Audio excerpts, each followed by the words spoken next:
Check my clock, I can't stop. Fuck around, make my 40 pop. Boruto episode 184. Alright, this episode right here was surprising to say the absolute least. I want to start off where the episode started off though. I want to talk about Kawaki because we finally got to see Kawaki in an actual episode. Now, I do want to point out, it wasn't necessarily that insane. Like, we didn't necessarily get to see Kawaki talk. We didn't even really get to see Kawaki's face. All we really got to see was Kawaki standing up and basically overseeing a landscape with some wind. This right here has some very strong symbolization. It basically symbolizes that Kawaki is now free. Kawaki's been basically talked about as this quote-unquote cargo. They rarely actually say his name. Now, I'm pretty sure that right there is actually for multiple reasons. One is, of course, the fact that they don't necessarily want to tell the audience who exactly they have in their custody, which is going to be Kawaki, because they want it to be a quote-unquote mystery. But also, too, they actually view Kawaki as quote-unquote cargo. They don't necessarily see him as an actual human being. And we've seen from the coffin in the blip, like, he was literally riding in a coffin, like not even a seat. Like, they really don't see my man's as a human being. And now Kawaki is finally free. Now, the next biggest thing in this episode had to be Ao's betrayal. For the manga readers, we've known that this right here was inevitable for a couple of years now. But when it first happened,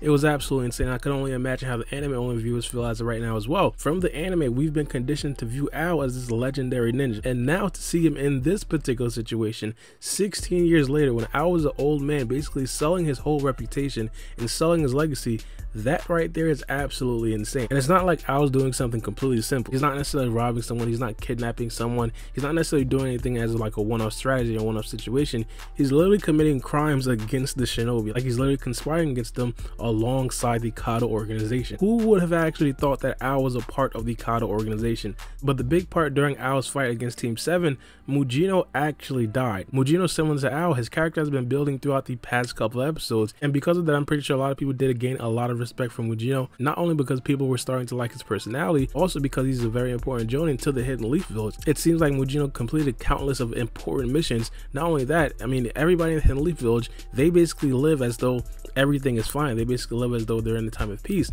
But for a character like Mugino, he's been on the front lines for literally years, and to see it end like this was a super sad scene. Now, something that flew way under the radar, it seems like Sarada might actually feel guilty in this particular situation, because Sarada actually did have a chance to potentially even save Mugino.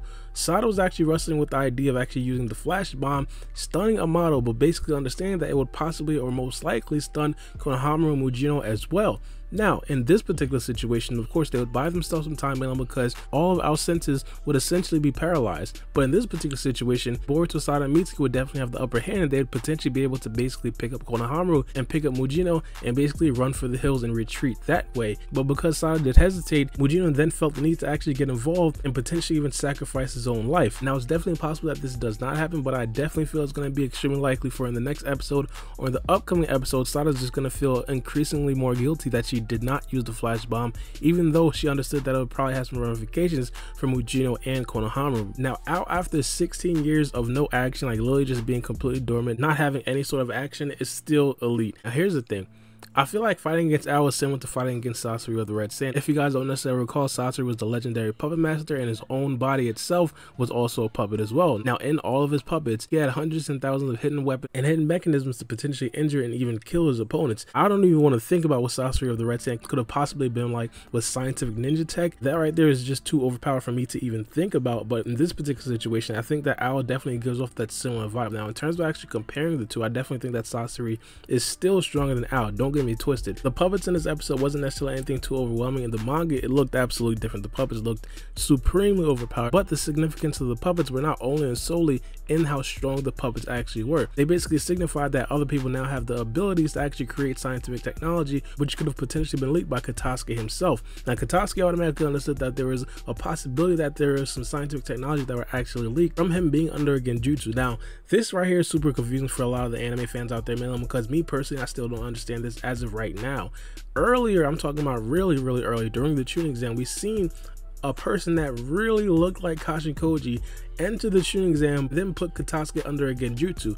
Now, in the recent episodes, they basically said that I was the one to actually put Katasuki under a genjutsu. Whichever the true answer is, what we understand now is that there is a leak of scientific technology that could potentially be in multiple other nations. Now, it's not just about the Kado organization, because I understand that the Kado organization is going to be the most important or impactful leak, but we understand that the Hidden Leaf Village is supposed to be the most advanced and strongest nation among all, and if other nations supposedly have the scientific technology that could potentially threaten the supremacy supremacy of the Hidden Leaf Village. And not only that, if other nations did actually stumble upon the scientific technology that did come from the Hidden Leaf Village, that right there would seem a little bit fishy, man, because they didn't necessarily come to the Hokage Naruto and tell him like, hey, there is a leak of your scientific technology, and then Naruto and everybody else in the Hidden Leaf Village would start actually suspecting those other nations and potentially think that they're actually conspiring against the Hidden Leaf Village, which could possibly be an extremely messy situation.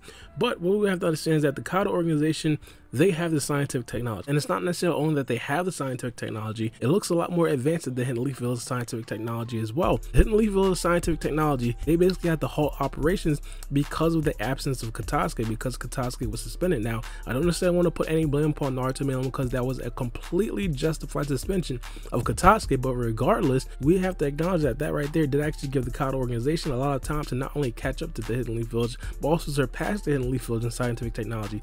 They have autonomous puppets, and not only that, they have literal machine guns.